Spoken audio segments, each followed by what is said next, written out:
Les spoils du chapitre 1190 sont sortis, nous en parlons tout de suite. Gaban blâme Luffy, il lui reproche que malgré son niveau Yonko, ils doivent compter sur un homme blessé, c'est-à-dire Gaban lui-même, pour lui venir en aide. Il lui dit que s'il veut vraiment devenir roi des pirates, il serait grand temps pour lui d'arrêter de jouer et de commencer à se battre vraiment sérieusement. Luffy ne semble pas réaliser en face de qui il se trouve, il s'est comporté face au roi du monde comme s'il était face à un simple ennemi, ce qui d'ailleurs lui a coûté assez cher comme vous avez pu le remarquer dans les précédents chapitres. Si vous n'avez pas lu les précédents chapitres, il y a mes vidéos toujours dispo, allez les voir. Gaban met en garde Luffy que s'il veut devenir roi des pirates en menant une vie simple et paisible, il n'a qu'à rentrer chez lui. Le roi des pirates est un homme dont la mort donnerait le sourire à tous les pirates, comme le suggère le nom de ce chapitre. Nombreux voudront sa chute s'il devient roi des pirates, alors il devra être fort, solide et stable sur ses appuis, c'est-à-dire tout l'opposé de ce qu'il nous a montré depuis le début de sa rencontre avec Imu, le roi du monde, sur Elbaf. Il jette ensuite Luffy loin d'ici, le dégage du passage et démarre le combat tant attendu face à Imu. Imu invoque une nouvelle arme, encore une fois pour changer tiens donc, baptisée Onebami, la dévoreuse d'eau, pour fouetter Gaban une bonne fois pour toutes. Imu n'est pas là pour rire, pour la première fois depuis un moment dans One Piece et même dirais-je pour la première fois en général, la menace semble inévitable à défaut d'être une menace qu'on va surmonter. Nous n'avons aucune certitude que les Mugiwara l'emportent, et c'est d'ailleurs ce qui contribue grandement à l'ambiance de tension permanente sur Elbaf depuis l'arrivée d'Imu. Gaban utilise alors sa technique signature, Shinmon Hasen Fukushu, et fait sombrer la partie d'Elbaf où les deux s'affrontaient dans les enfers. Par les enfers, nous parlons ici du royaume souterrain, royaume dont je vous parlerai dans une autre vidéo qu'il ne faudra surtout pas louper, étant donné que ce sera une théorie super plausible concernant la suite des événements d'Elbaf. La partie de l'arbre Adam où les affrontements se déroulent depuis le début sombre en enfer, dans le royaume souterrain. Gaban finit alors à terre à cause de la chute, avec le bras tranché net à partir du coude. Une amputation nette, sèche et de précision chirurgicale. Qui peut bien en être à l'origine, nous ne le savons absolument pas encore à l'heure où je fais la vidéo, le chapitre n'étant pas sorti. Les réponses nous seront apportées lors de la sortie du chapitre. Veuillez garder à l'esprit que vous consultez ici une vidéo concernant les spoilers. Nous ne parlons pas dans cette vidéo du chapitre officiel étant donné qu'il n'est pas sorti. Merci de votre compréhension. Luffy apparaît alors en état de choc intense devant l'état d'un Gaban potentiellement en état de mort prochaine. La mort de Gaban pourrait déclencher l'éveil du Haki de Joy Boy, ce qui emmènerait Luffy à comprendre qui il est réellement, son importance dans la prophétie d'Elbaf et dans la prophétie du Nouveau Monde en général, et surtout emmener Luffy à comprendre qu'il ne faut pas rire constamment et surtout prendre certaines batailles au sérieux parce que certaines batailles pourraient bel et bien lui coûter la vie. Luffy, comme nous l'avons vu dans le 1189, a failli perdre la vie, c'est Gaban qui l'a sauvé d'une décapitation imminente. Ce ne sont ni ses rires ni son sourire qui l'ont sauvé, ça faisait 2 chapitres qu'il était empalé, c'était mal barré. Ne quittez pas la vidéo, ce n'est pas terminé, nous allons entrer dans la partie la plus intéressante, les révélations. Gaban se rappelle lors de ce chapitre de tous ses compagnons et rivaux, tels qu'Oden, Riley, Roger, Shanks, Crocus, Barbe Blanche, et il nous informe d'une information capitale. Autrefois, Roger dit à ses compagnons qu'un jour quelqu'un naîtra et prendra les mers, et que cette personne le surpassera lui, ainsi que son équipage. Cette personne surpassera la génération terrible. Et la personne dont parlait Roger, c'est bel et bien Luffy.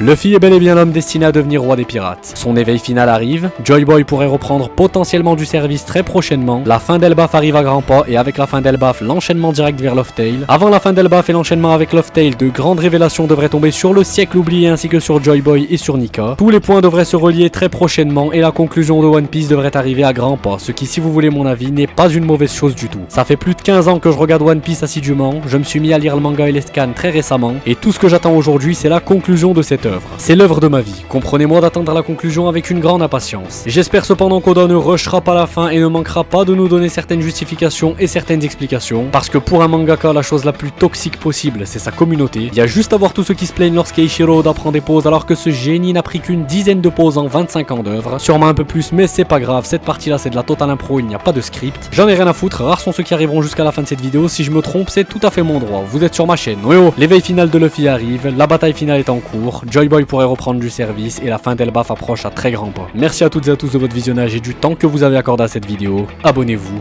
et à très bientôt.